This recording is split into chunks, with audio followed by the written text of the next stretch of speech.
Num país faminto, uma campanha organizada pelo Movimento dos Trabalhadores Rurais Sem Terra calcula ter doado 1.000 toneladas de alimentos em menos de um mês, do fim do ano passado ao início deste ano.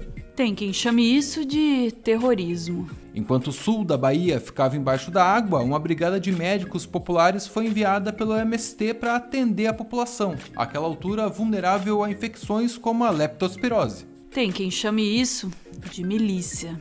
Tem também quem chame o MST de guerrilha, exército paralelo de Lula, braço armado do PT ou simplesmente de um bando de vagabundos, vândalos e ladrões. O movimento, fundado oficialmente em 1984 em Cascavel, oeste do Paraná, fez da ocupação de terras uma ferramenta tática para pressionar o governo pela reforma agrária. A Constituição de 1988 consagraria o princípio de que a terra precisa cumprir uma função social e, se não estiver produzindo, deve ser redistribuída. Na época, a reação à criação do MST foi praticamente imediata, na figura da União Democrática Ruralista, liderada pelo hoje governador de Goiás, Ronaldo Caiado. A entidade articulou grandes proprietários de terra, que também estavam acuados pelo anúncio de um Plano Nacional de Reforma Agrária. As tensões no campo subiram.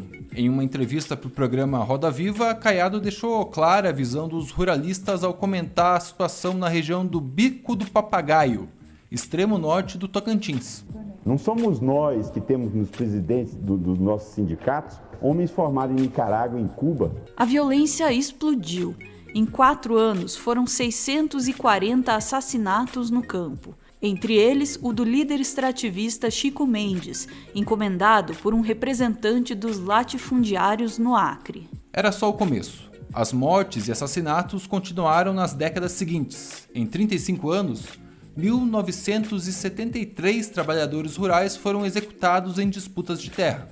Por outro lado, números do INCRA, o instituto responsável pela reforma agrária no Brasil, mostram que até 2016, mais de 1.300.000 famílias de agricultores tinham sido assentadas em 88 milhões de hectares, desapropriados ou cedidos pela União. A partir da virada do século, o MST diminuiu o ritmo de suas grandes ocupações e marchas e passou a incorporar o princípio da agroecologia. Em 2017, se tornou o maior produtor de arroz orgânico da América Latina. O maior movimento social do mundo também entrou recentemente no mercado de capitais e arrecadou 17 milhões e 500 mil reais para financiar a produção de 7 de suas cooperativas. Foi uma longa jornada encharcada de sangue e pólvora.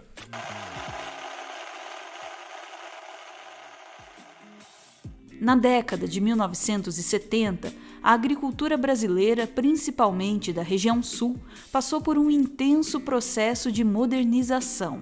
O porém é que esse processo, puxado pela ditadura militar, excluiu o pequeno produtor rural. Incapaz de competir no novo cenário, a maioria se endividou e perdeu a propriedade, aumentando ainda mais a concentração de terras. Um pouco antes, no Rio Grande do Sul, durante o governo de Leonel Brizola, surgiu o Masters, o Movimento dos Agricultores Sem Terra, uma espécie de embrião do que mais tarde viria a ser o MST. Foi ali que os acampamentos próximos aos latifúndios foram idealizados, um método que dura até hoje. Os barracos de lona preta pressionam pela desapropriação da terra com uma indenização paga pelo governo ao dono. Ninguém sai de mãos abanando. Só depois disso a área vira um assentamento e os trabalhadores ganham a segurança jurídica para permanecer no local e produzir. Nós defendemos o direito de propriedade. Achamos que um país como o nosso concebe a ocupação da terra através da propriedade, porque nós achamos que é uma coisa tão boa que queremos para todos. Brizola é uma espécie de avô do MST, mas a história do movimento se confunde mesmo com a de João Pedro Stedley, sua principal liderança, sua face pública, seu porta-voz. Em 1979, Stedley foi chamado para resolver um impasse entre indígenas e colonos pobres. Ele mediou a situação e convenceu os agricultores a deixar a terra em disputa para os indígenas. O problema é que agora toda aquela gente precisava ser posta em algum lugar. Por isso, na madrugada do dia 7 de setembro, 110 famílias ocuparam as fazendas Macali e Brilhante, em Ronda Alta, região norte do Rio Grande do Sul.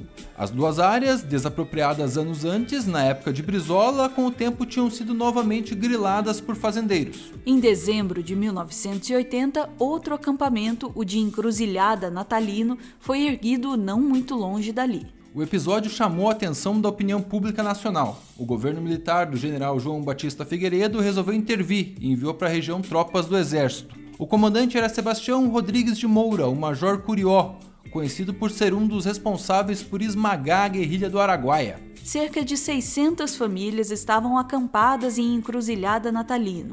A missão de Curió era tirar todas dali e levar para projetos de colonização nas regiões norte e centro-oeste do Brasil. Conseguiu convencer menos da metade. O restante do sem terra sairia apenas em 1982, levados para uma área comprada com dinheiro arrecadado pelas igrejas católica e luterana.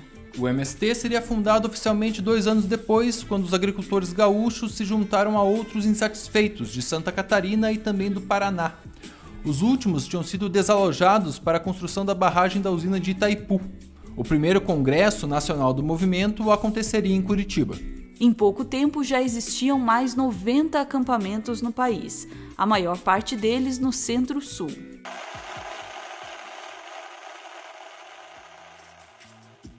Na década de 90, o sangue derramado no feroz faroeste campal do Brasil espirrou para todos os lados. 2 massacres marcaram a história do país. O primeiro aconteceu na fazenda Santa Helena, no município de Corumbiara, Rondônia, em 1995. Com uma ordem judicial nas mãos, a polícia militar tentou retirar 514 famílias que tinham ocupado o local, mas elas se recusaram a sair. Na madrugada do dia 9 de agosto, 300 policiais invadiram o acampamento, junto com pistoleiros contratados por fazendeiros, enquanto os trabalhadores ainda dormiam, lançando bombas de efeito moral, gás lacrimogênio e disparando a esmo. Ao fim, 64 pessoas ficaram feridas e 12 morreram. 9 camponeses, incluindo uma menina de 7 anos atingida nas costas enquanto fugia com a família, e 2 policiais. O corpo de um outro sem terra foi encontrado boiando alguns dias depois em um rio próximo. Em 2015, o agricultor Jerônimo da Rocha relembrou os acontecimentos daquela noite para o G1. Ele disse: Era sangue para todo lado. Um amigo levou 3 tiros na perna, de covardia, pois já estava rendido. Achei que fosse morrer. No mato, eles nos batiam e torturavam. Todo mundo ficou deitado de cara pro chão e se levantasse a cabeça era cacete. O chão deles éramos nós, eles passavam por cima da gente.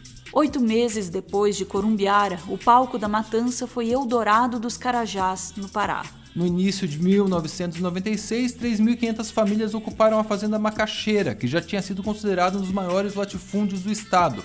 Para o INCRA, a área era produtiva e, portanto, não disponível para a reforma agrária, mas o MST dizia que o laudo era forjado, fruto de suborno. Em protesto, 1.500 militantes iniciaram uma marcha até a capital do estado, Belém, a 800 quilômetros de distância. No dia 17 de abril, com pouca comida, os lavradores bloquearam a rodovia. Foram cercados por 2 batalhões da Polícia Militar. Ao todo, cerca de 155 PMs, que nem sequer carregavam identificação no uniforme.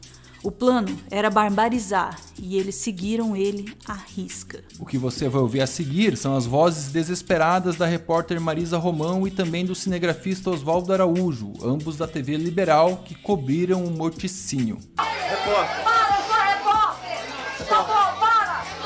Para pra parar! Tá bom? Eu sou repórter! Pode sair, precisa sair. Vem! Eu vou parar de fumar! Pronto! Só tem mulher e criança dentro, bicho. Só mulher e criança dentro. Só mulher e criança, avisa aí. Só tem mulher e criança lá, vem! Só mulher e criança Para dentro. para! Só tem mulher e criança aí dentro! Só tem mulher e criança lá! Só tem mulher e criança! O resultado foi a morte de 21 sem terra e outros 56 feridos e mutilados, inclusive por golpes de facão. pelo menos 7, de acordo com o laudo do médico legista, foram assassinados com tiros na nuca e na testa. 16 anos depois, os 2 comandantes da operação, se é que se pode chamar isso de operação, foram condenados.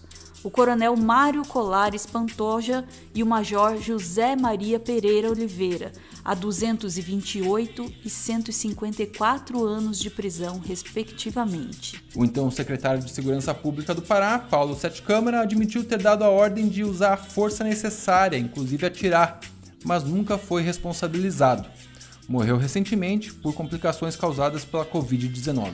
Para a Folha, a sobrevivente Zeusuíta Oliveira de Araújo relembrou o massacre, em texto publicado no ano passado. Corri, desesperada, arrastando 4 crianças perdidas das mães, vendo pedaços de cabeças de companheiros no chão, os miolos mesmo, o sangue derramando. Tudo isso para a justiça condenar só 2 pessoas. A impunidade venceu.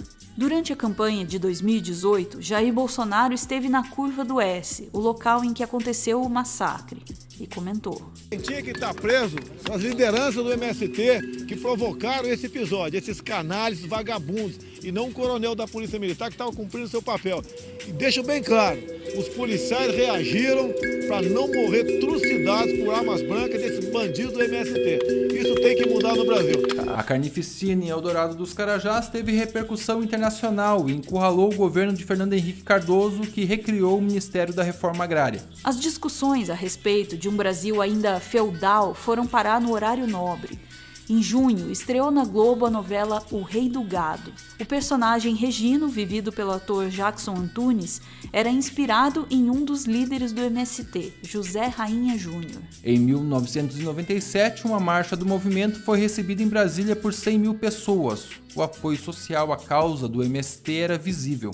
Até mesmo o atualmente bolsonarista Zezé de Camargo compôs Meu País, uma canção com o tema da reforma agrária, que ele gravou com o irmão Luciano.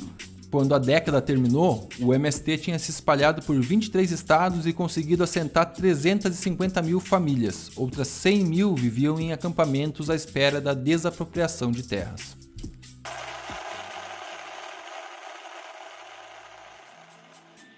Nos anos 2000, no entanto, o apoio popular ao MST caiu, ao ponto de, em 2010, existir clima para a instalação de uma CPI que investigou repasses de dinheiro da União para entidades ligadas ao grupo. O relatório final, do deputado Gilmar Tato, do PT, não encontrou irregularidades. Como admite João Pedro Stedley, o MST cometeu o que ele chama de erros políticos. Um deles aconteceu quando militantes ocuparam em Minas Gerais uma das fazendas do presidente Fernando Henrique, por pura provocação. Em 2018, em uma entrevista ao El País Brasil, Stedley falou de outro incidente. Também me lembro de um caso em São Paulo em que os ocupantes, além de ocupar as terras, ocuparam a casa do fazendeiro e quebraram tudo. E isso não é legal, não é a orientação do movimento. O líder, porém, reclama do tratamento que o MST passou a receber da imprensa. Ele cita o exemplo de quando Sem Terra destruíram uma plantação de laranjas em uma fazenda de Cutralho, fato que deu o impulso à CPI de 2010. Os trabalhadores argumentaram que as terras eram públicas e que as árvores foram retiradas para dar lugar a plantações de feijão e milho. De qualquer forma, as imagens dos tratores esmagando tudo foram parar em todos os jornais. Na época, até mesmo Lula chamou o ato de vandalismo. Ao El País, Stedley disse: Aquilo foi um erro tático, mas aquele ato impensado foi usado contra nós como se tivéssemos matado uma criança. Se fôssemos radicais, estaríamos botando fogo em tudo. Ao contrário do que se diz por aí, o MST não defende o comunismo ou uma coletivização de terras nos moldes do que foi feito na União Soviética ou qualquer coisa semelhante. O foco do MST, na verdade, é uma reforma agrária como a que foi feita nos Estados Unidos, ainda no século XIX. Stedley define as coisas da seguinte maneira: Nós não temos interesse nenhum em violência, porque quando a disputa entrar nesse patamar, quem vai perder? Nós, né? Eles têm os pistoleiros, a polícia e o juiz. Nós queremos paz e negociar.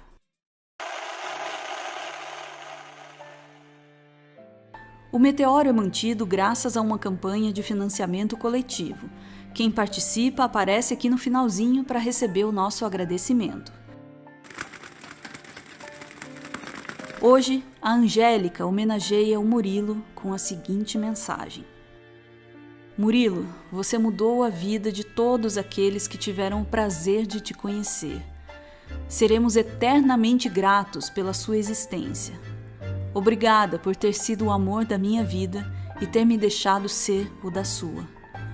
Do micélio viemos, ao micélio voltaremos. Espero um dia te reencontrar. Te amo eternamente. Força, Angélica. Obrigada, gente. Beijo.